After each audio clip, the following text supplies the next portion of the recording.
My mom abandoned me at 16 to build a new family and said I was just a past. Then she returned begging for money, but I exposed her darkest secret. When I was 16, my mother sat me down one night and gave me a speech that shattered my life. "I can't live like this anymore," she said. "You're old enough to take care of yourself now. You'll be fine, but I have to move on." She told me that I was part of her past. Just like that, she didn't sugarcoat it or try to make it sound better.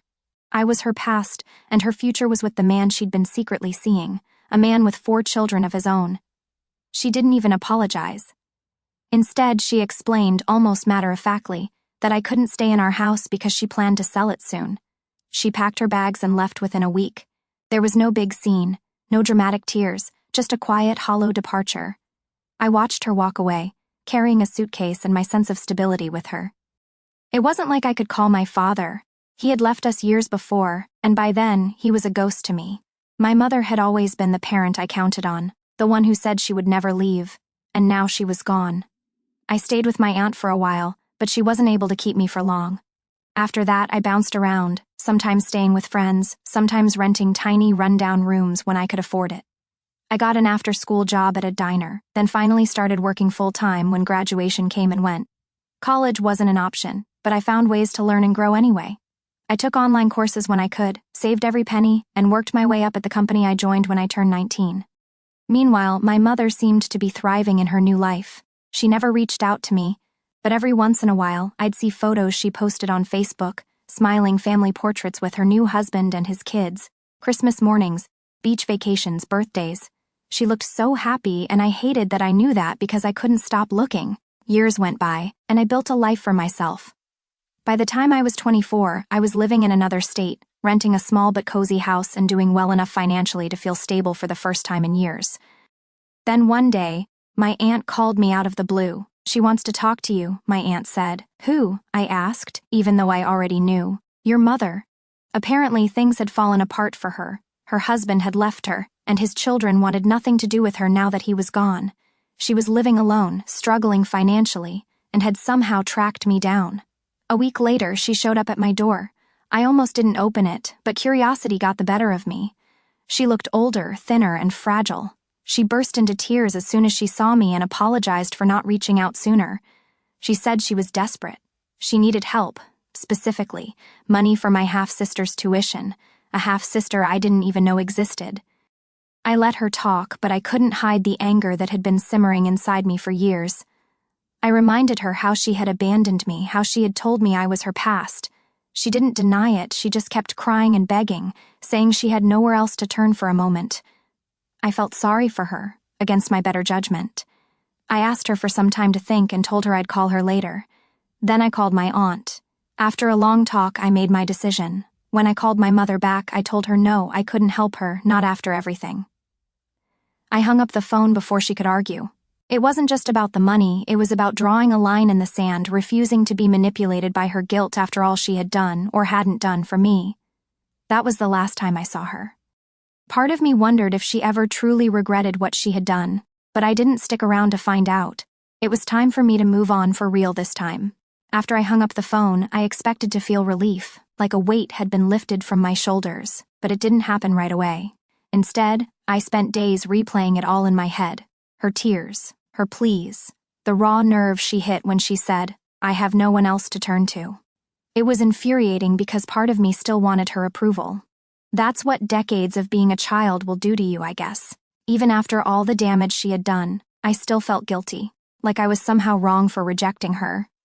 But then I thought about the nights I spent crying in any borrowed bed I could find, wondering if I mattered to anyone, the times I scraped together coins for food while she went off to build her perfect family, and the photos, those damn photos she kept posting as if she hadn't left a whole other life behind. It helped me stay grounded. She texted me a few times after the call. The texts alternated between more pleading and the occasional guilt trip. "You're my daughter. Doesn't that mean something?" she wrote in one. I didn't respond. A few weeks went by, and just when I thought she'd given up, my aunt called again. She said my mother had been to see her, asking for help. Apparently, she still wanted me to reconsider. "You have a big heart," my aunt said. "That's why she thinks she can get through to you." That hit a nerve. I felt manipulated all over again, but it also made me wonder, was I being heartless? Was I letting my anger blind me to someone in real need? Against my better judgment, I decided to meet with her one last time. I told her to come to me, and when she did, I could tell she'd been crying. Her face was puffy, her makeup smudged. She started to speak, but I stopped her. I need to say this first, I told her, and I let it all out, the years of resentment, the abandonment, the bitterness I felt every time I saw those Facebook posts. I told her how her leaving had forced me to grow up too fast, how it had broken something in me that I'd spent years trying to fix. She just sat there and listened, tears streaming down her face. When I finally stopped, she whispered, "I don't know what to say. I'm sorry." For a moment I almost believed her, but then she added, "I had no choice. You don't understand how hard this was for me." Then I realized she still didn't get it. To her, I would always be the footnote in her story, the one she left behind because she didn't have a choice. "I'm sorry you're struggling," I said, my voice steady, "but I can't help you, not after everything." She started to cry again, but this time I didn't feel the need to comfort her. I opened the door and motioned for her to leave. That was the last time I saw her face to face. But here's the kicker. A few months later, I got an email from my half-sister. She'd found me online and wanted to get in touch. At first, I ignored it, thinking it was just another way for my mother to reach me. But the messages kept coming, and eventually, curiosity got the better of me. I replied. Her name was Ellie, and she was 18. She told me she'd grown up hearing about me, but it was always vague.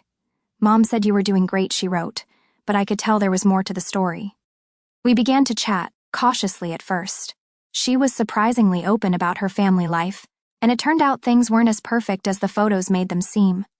Her stepfather was controlling, and my mother had struggled to keep the peace. Ellie said she'd always felt like she was walking on eggshells, trying not to upset anyone. It didn't justify what my mother had done, but it gave me a new perspective. Maybe she wasn't the villain I'd made her out to be, just a deeply flawed person who made terrible choices. Ellie and I finally met. She reminded me of myself at that age, tough, determined, but carrying a lot of pain she didn't know what to do with. I didn't have the heart to tell her everything about our mother, but I shared enough to let her know she wasn't alone. In a strange way, Ellie became the connection I didn't know I needed. She wasn't a replacement for the mother I lost, but she was family, real family, and for the first time in years that felt like enough. Ellie and I began to bond, meeting every few weeks for coffee or a quick lunch. She had this quiet resilience that reminded me of myself when I was younger. But as much as I liked her, there was something she hadn't told me, something I could feel simmering beneath the surface every time we talked. One evening, as we sat on a park bench overlooking the water, she finally broke down. "I have to tell you something," she said, "but you're not going to like it." I braced myself. She hesitated, then looked at me. "Mom lied to you about me. About a lot of things." I didn't say anything, but my stomach twisted. "She never asked for the money for my tuition," Ellie said. "She used it to pay off some debt she owed to people who aren't exactly patient about being paid late." I stared at her, stunned. "What do you mean, debts? What kind of people?" Ellie fidgeted with her bracelet. "I don't know all the details, but it's bad. She got into some kind of gambling mess with her old boss, and it got out of hand. The money you gave her, it barely made a dent, and now they're coming after her." A cold realization washed over me. My mother's tears, her desperation. It wasn't about helping Ellie. It had never been about Ellie. It was about saving her own skin. Ellie continued, her voice barely above a whisper. "I think she thought if she could guilt you into giving more, she could fix it. But when you said no, it got worse. I should have been angry. Instead, I just felt tired. This was just another chapter in the same story. My mother's endless ability to make everything about her." "What does she want me to do?" I asked, more to myself than to Ellie. "I don't know," Ellie said, "but she's scared, and honestly, so am I." I looked at her, really looked at her, and saw the fear in her eyes. It wasn't her fault. She hadn't asked to be caught in the crossfire of my mother's decisions, just like I hadn't all those years ago. "Does she know you told me this?" I asked. Ellie shook her head. "She'd kill me if she found out." I sat there in silence, torn between wanting to run away from the chaos and feeling like I owed Ellie something, some kind of protection, even if I couldn't offer it to my mother. "Okay," I said finally. "If things get worse, call me, no matter what." Ellie nodded, but I could see the doubt in her eyes. I didn't tell her what I was really thinking, that this wasn't over, not by a long shot, and the next time my mother came knocking, I wasn't sure I'd be able to keep the door shut. Things got more complicated over the next few weeks. My mother started calling me again, leaving voicemails filled with apologies followed by pleas for help. I didn't answer, but Ellie kept me informed. "She's been getting visits from people," Ellie said over the phone one night. "Men in suits, guys who don't look like they're here to talk about payment plans." In spite of myself, I felt a pang of concern. As much as I wanted to stay out of it, something about the whole situation gnawed at me. If these people were dangerous, what would they do to my mother? Or to Ellie, for that matter? I finally agreed to meet my mother, but this time, I insisted it be in a neutral, public place, a coffee shop downtown. When she walked in, she looked worse than the last time I saw her, frazzled, pale, and nervous. She launched into a story about how things had gotten out of control, how she made mistakes, how she just needed another chance to make things right. "What exactly are you paying for?" I asked, cutting her off in the middle of her rant. Her eyes darted around the room. "It's complicated. Try me," I said. She hesitated, then said, "It's debts I took on to help the family. Ellie's tuition was part of it. The rest, it's hard to explain." I didn't buy it. "Ellie already told me the tuition story was a lie," I said flatly. The color drained from her face, but she recovered quickly. "Fine, it's not about the tuition, but it is about protecting Ellie and me. These people, they'll come after us if I don't pay them back." "How much do you owe?" I asked, my voice calm. 50,000, she said after a long pause. I leaned back in my chair and let the number sink in. It wasn't pocket change, but it wasn't insurmountable either. Something about it felt wrong. I decided to do something I hadn't done before, dig deeper. After leaving the coffee shop, I called Ellie and asked her what she knew about these debt collectors. She didn't have much, but it was enough to start an online search. What I found confirmed my suspicions. There was no debt, no threatening collectors. The men who'd visited my mother were associates of her latest boyfriend, a con artist with a history of targeting women for money. They had cooked up the whole scheme together, hoping to scare me into paying up. Ellie had been caught in the middle without even realizing it. The next time my mother called, I answered. "You lied to me," I said. "What are you talking about?" she asked, her voice shaking. I laid out everything I had discovered, piece by piece. In the end, there was silence on the other end of the line. "I don't know what you think you found," she finally said, "but I'm telling you, I need help." "No," I said firmly. "Not this time, not ever again. You made your choices and now you have to live with them." I hung up the phone and blocked her number. Ellie was angry when she found out. Not with me, but with our mother. She cut ties with her almost immediately, saying she couldn't take the lies anymore. In the end, I didn't feel triumphant or vindicated, just done. I had spent too many years letting my mother's chaos bleed into my life. It was time to close the door for good.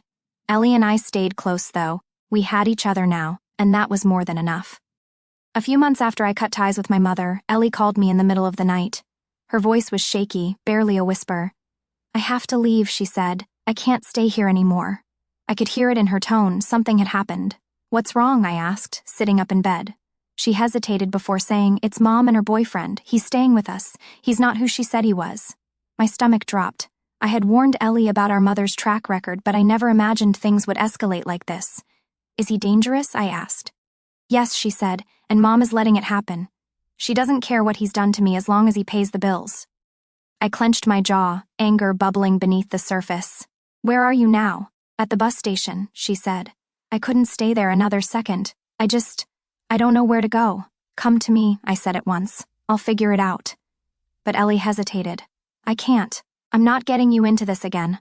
I already have a place to stay, at least for now. She's a friend, someone I met at school." This was news to me. I didn't know Ellie had anyone close enough to turn to, but she sounded sure. "Are you sure about her?" I asked. "She's the only person I trust right now," Ellie said. "She knows what I've been through. Her name is Madison. She went through something like this with her own family, so she gets it." Hearing the quiet strength in Ellie's voice when she spoke of Madison stirred something in me, a mix of relief and cautious hope.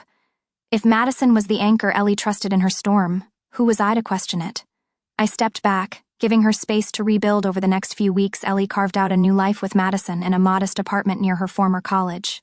It was a small, unassuming place, with creaky floors and thin walls, but it was a sanctuary compared to the chaos she'd fled. Ellie confided that Madison was a rare kind of soul, steady, compassionate, and fiercely protective, qualities our mother had never possessed. One evening, during a late-night phone call, Ellie's voice softened as she shared a truth that caught me off guard. "Madison's not just a friend," she said, her words carrying a tender weight. "She's more than that." I let the revelation settle, my heart warming at the thought of Ellie finding someone who truly saw her. "Are you happy?" I asked, needing to know. "For the first time in years," she replied, her voice bright with certainty. Those words were a balm, a quiet assurance that she was finally safe. Ellie began to thrive in ways I hadn't witnessed before. She returned to school with a renewed sense of purpose, juggling part-time work and volunteering at a local shelter for women in crisis. It was as though she'd taken the weight of her pain and molded it into something beautiful, a way to give back and heal. Her resilience reminded me of my own hard-won strength, forged through years of abandonment. As for our mother, whispers reached me through distant relatives that her latest boyfriend had walked out, leaving her to grapple with familiar struggles. Neither Ellie nor I reached out. We had spent too long untangling ourselves from the wreckage of her choices, and the distance we'd created felt like a hard-earned victory. Letting go of her shadow was painful but liberating, a step toward lives unburdened by her chaos. That Thanksgiving, Ellie and Madison opened their home to me. Their tiny apartment was far from grand, with a wobbly table that threatened to tip with every touch, but the warmth that filled the space wrapped around me like an embrace. Laughter and shared stories replaced the silence of our past, and for the first time, we felt truly free. Months later, Ellie's voice crackled with urgency over the phone. "Can you come over? I need to tell you something," she said. When I arrived, Madison greeted me at the door, her eyes betraying a quiet unease. Ellie, however, sat composed, almost unnervingly so.